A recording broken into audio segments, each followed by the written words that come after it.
ಪ್ರಶ್ನೆ, ಭೂಕಂಪದ ಪರಿಣಾಮಗಳನ್ನು ಮತ್ತು ಮುನ್ನೆಚ್ಚರಿಕೆ ಕ್ರಮಗಳನ್ನು ತಿಳಿಸಿ. ಭೂಕಂಪದ ಪರಿಣಾಮಗಳು: ಜನರ ಸಾವು ನೋವು ಮತ್ತು ಆಸ್ತಿ-ಪಾಸ್ತಿಗಳ ಹಾನಿಯಾಗುತ್ತದೆ. ಸಾರಿಗೆ ಸಂಪರ್ಕದ ಕಡಿತ ಉಂಟಾಗುತ್ತದೆ. ರೋಗಗಳು ಹರಡುತ್ತವೆ. ಸಾಗರದ ಅಲೆಗಳು ದಡಗಳಿಗೆ ಅಪ್ಪಳಿಸುವಿಕೆ ಉಂಟಾಗುತ್ತದೆ. ಸುನಾಮಿ ಸೃಷ್ಟಿಯಾಗುತ್ತದೆ. ನದಿಯ ದಿಕ್ಕು ಬದಲಾಗುತ್ತದೆ. ಭೂಕಂಪದ ಮುನ್ನೆಚ್ಚರಿಕೆಯ ಕ್ರಮಗಳ ಬಗ್ಗೆ ನೋಡೋಣ. ಭೂಕಂಪನ ಸಂಭವನೀಯ ವಲಯಗಳಲ್ಲಿ ಬಹು ಅಂತಸ್ತಿನ ಕಟ್ಟಡಗಳನ್ನು ನಿಷೇಧಿಸುವುದು. ಈ ವಲಯಗಳಲ್ಲಿ ಕಟ್ಟಡಗಳನ್ನು ಹಗುರವಾದ ವಸ್ತುಗಳಿಂದ ನಿರ್ಮಿಸುವುದು.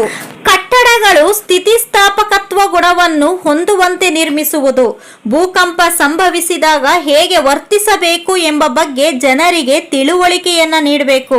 ಭೂಕಂಪ ಸಂಭವಿಸಬಹುದಾದ ಪ್ರದೇಶಗಳಿಗೆ ಶೀಘ್ರ ವೈದ್ಯಕೀಯ ಸೇವೆ ಸಿಗುವಂತೆ ವ್ಯವಸ್ಥೆಗಳನ್ನು ಮಾಡಿಕೊಳ್ಳುವುದು. ಈ ವಿಡಿಯೋ ಇಷ್ಟ ಆದರೆ ಪ್ಲೀಸ್ ಲೈಕ್ ಮಾಡಿ, ಹಾಗೆ ಈ ವಿಡಿಯೋ ಶೇರ್ ಮಾಡಿ, ಪ್ಲೀಸ್ ಸಬ್ಸ್ಕ್ರೈಬ್ ಮಾಡ್ಕೊಳ್ಳಿ. Thank you.